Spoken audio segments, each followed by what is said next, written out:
The return of the prophets. Question. Will you explain the subject of return? Answer. Baha'u'llah has set forth a lengthy and detailed explanation of this matter in the Kitab-e-Iqan. Read it, and the truth of this matter will become clear and manifest. But since you have raised the question, a brief explanation will also be provided here. We will preface our remarks with the text of the Gospel. It is recorded therein that when John, the son of Zacharias, appeared and announced unto the people the advent of the kingdom of God, they asked him, "Who art thou? Art thou the promised Messiah?" He replied, "I am not the Messiah." Then they asked, "Art thou Elias?" He replied, "I am not." These words clearly establish that John, the son of Zacharias, was not the promised Elias.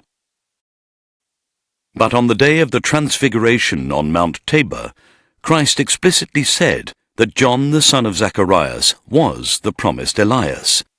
In Mark chapter 9, verse 11, it is said, "And they asked him, saying, Why say the scribes that Elias must come first? And he answered and told them, Elias verily cometh first, and restoreth all things, and how it is written of the Son of Man, that he must suffer many things, and be set at naught. But I say unto you, that Elias is indeed come, and they have done unto him whatsoever they listed, as it is written of him." And in Matthew chapter 17, verse 13, it is said, "Then the disciples understood that he spake unto them of John the Baptist." Now they asked John the Baptist, "Art thou Elias?" And he answered, "I am not." Whereas it is said in the Gospel that John was the promised Elias himself, and Christ clearly stated this as well. If John was Elias, why did he say he was not? And if he was not Elias, why did Christ say he was? The reason is that we consider here not the individuality of the person, but the reality of his perfections. That is to say, the very same perfections that Elias possessed were realized in John the Baptist as well. Thus, John the Baptist was the promised Elias. What is being considered here is not the essence, but the attributes. For example, last year there was a flower, and this year there has also appeared a flower. When I say that the flower of last year has returned, I do not mean that the same flower has returned with the self-same identity. But since this flower is endowed with the same attributes as last year's flower, as it possesses the same fragrance, delicacy, colour and form, it is said that last year's flower has returned, and that this is the same flower. Likewise, when spring comes, we say that last year's spring has returned, since all that was found in the former is to be found again in the latter. That is why Christ said, "Ye will witness all that came to pass in the days of the former prophets."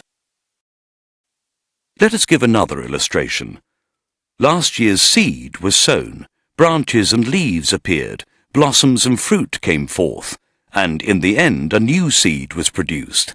When this second seed is planted, it will grow into a tree, and once more those leaves, blossoms and branches and fruit will return, and the former tree will once again appear. As the beginning was a seed, and the end likewise a seed, we say that the seed has returned. When we consider the material substance of the tree, it is different, but when we consider the blossoms, leaves and fruit, the same fragrance, taste and delicacy are produced. Hence the perfection of the tree has returned anew. In the same way, if we consider the individual, it is a different one, but if we consider the attributes and perfections, the same have returned. Thus, when Christ said, "This is Elias," he meant, this person is a manifestation of the grace, the perfections, the qualities, the attributes, and the virtues of Elias.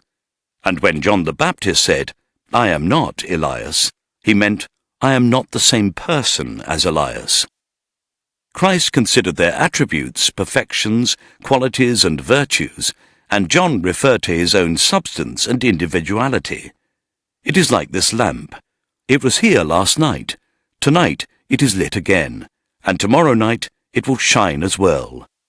When we say that tonight's lamp is the same as last night's, and that it has returned, we mean the light and not the oil, the wick, or the holder.